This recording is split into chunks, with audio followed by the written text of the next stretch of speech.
It's 1791. George Rapp is serving 2 days in prison due to his comments calling himself a prophet to a civil affairs official in Germany. He leads a religious group of pietist Lutherans, essentially normal Lutheranism with an emphasis on tradition. This incident would be one of many that would happen in Germany, persecuting him and his group. They were seen as heretics by normal Lutherans and got into a few altercations because of it. George catches wind of the Louisiana Purchase as Napoleon has become the talk of the town in Europe and believes that the US is the answer to their problems.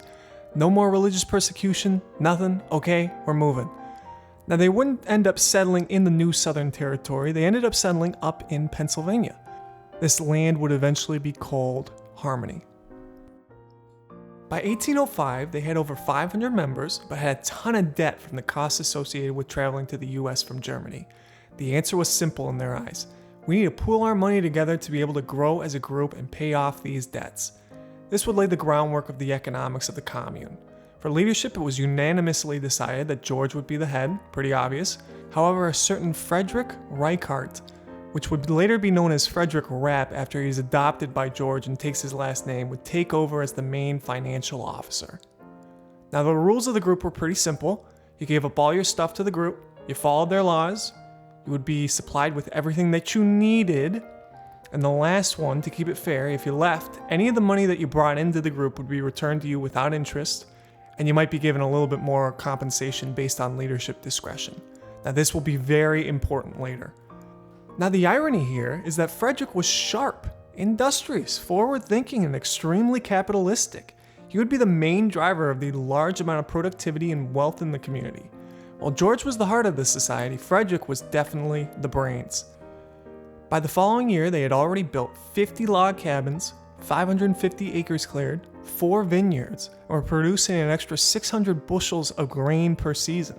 However, as the society develops, the young folks in the community turn to embracing celibacy. It gets to the point where even marriage is frowned upon. George is hesitant at first, but eventually embraces it.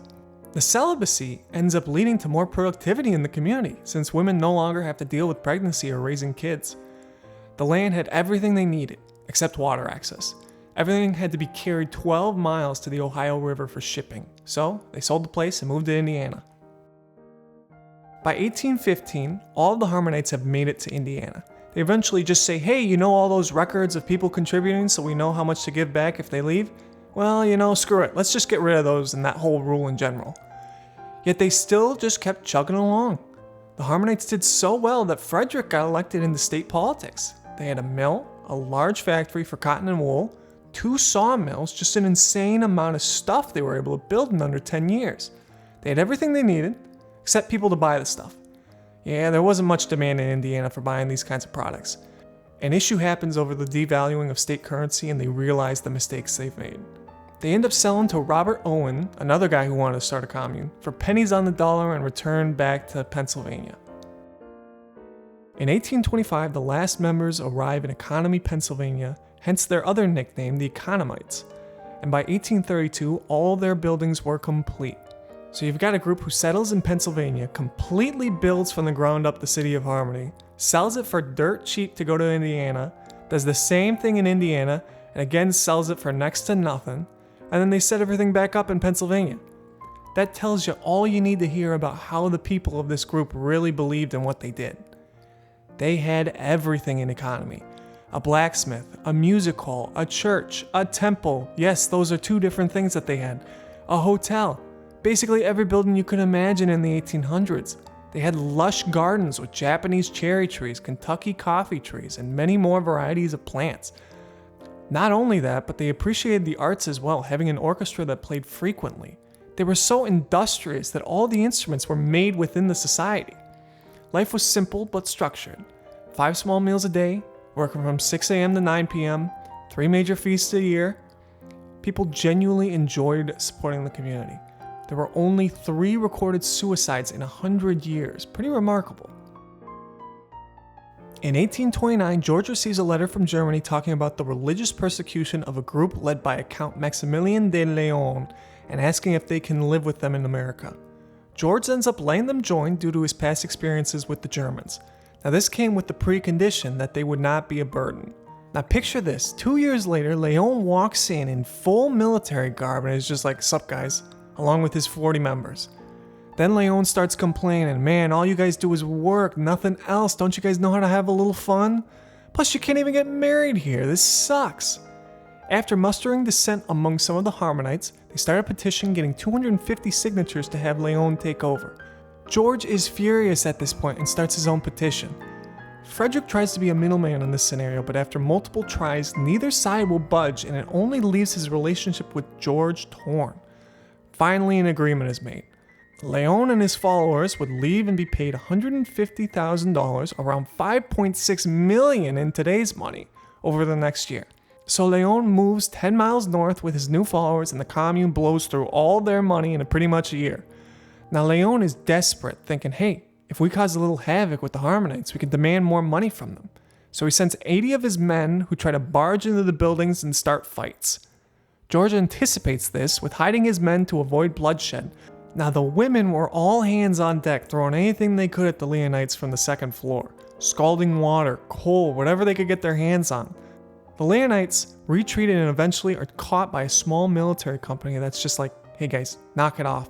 Leon ends up jumping ship to Louisiana with a couple of his followers, where it is eventually revealed that he wasn't even a real count, and that his real name is Bernhard Muller. In 1834, Frederick Rapp dies at 59. After his death, George takes over his role as well as appoints 2 advisors, one of them being a Jacob Henrici. Growth continues as normal, with most of it going to outside ventures as the population in the community aged with no one to replace them. Then in 1847, George ends up dying too. So now both the brains and the soul of the Harmony Society are gone. Now Henrici is basically running things and is being very generous with their wealth. Giving it to needed efforts like support after the Chicago fire, the media starts picking up on how wealthy they really are. People are estimating that the Harmonites have $4 million in assets, around $165 million in assets today. This raises ideas in some folks with less than ideal intentions. Now, Koreshan belief and Harmonite beliefs were fairly similar, all things considered. They both believed in celibacy, had Christian backgrounds, and lived in a communal style. Now, when we talk about Cyrus Teed, the leader of the Koreshans, which I have another video on, this isn't riding high early 1900s Koresh. This is just getting off the ground Cyrus Teed, someone who at this point only has dreams of starting his own commune. Teed ends up learning about how rich the Harmonites are and wants a piece of the action. In 1880, Teed ends up writing to Henrici asking for support. Henrici gives him $100. Mind you, this is like some random guy just asks you for money, and you're just like, yeah, sure, here's $4,000 today. Teed is furious with how much he thinks they're worth. He sees this as extremely rude and would leave it at that for now. Now, flashing forward 10 years to 1890, a man by the name of John Duss takes over as one of the key financial agents and starts taking a closer look at the financials of the Harmony Society. To his shock, he found that Henrici had racked up around $1.5 million in debt, around $61 million in today's money, and the community was near bankruptcy. Now, you got a couple of reasons for this. As previously mentioned, the Harmonites were very generous, probably a bit too generous. Again, they gave a random stranger $4,000 for nothing. But without Frederick's discipline in handling finances, nobody wanted to check the books since they all just assumed they were fine. Along the same lines, nobody checked how profitable a lot of the ventures they were investing in actually were. Most of them were operating in a major loss. And you had this looming expense that slowly began creeping up, hired help. By this time, anyone who joined the group in 1815 as an 8-year-old was now in their 80s. That means they need to hire people to run the services of the town, which costs money, around $100K per year. Now Duss is freaking out, but he knows he has to do some quick decisions. He can't tell anyone about the financial issues or no one will want to do business with them. He starts selling assets, then takes a loan on 2,800 acres, and while this does help, they're still not in great shape.